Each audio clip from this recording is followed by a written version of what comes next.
Ćao svima, ja sam Ivan Kovač, absolvent sam na Elektrotehničkom fakultetu i trenutno radim kao web developer u firmi Klika.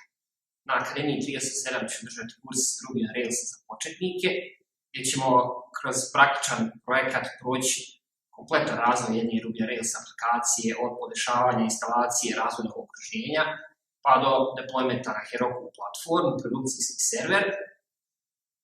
Cilj ovog kursa je da omogući svim polaznicima savladavanje osnovnih koncepata razvoja web aplikacija u Ruby on Railsu kako bi kasnije mogli samostalno razvijati ove aplikacije i proširivati svoje znanje. Ovom prilikom želim da pozovem sve zainteresovane da se prijave na ovaj kurs, da se družimo, da naučite Ruby on Rails i vidimo se na Akademiji 37.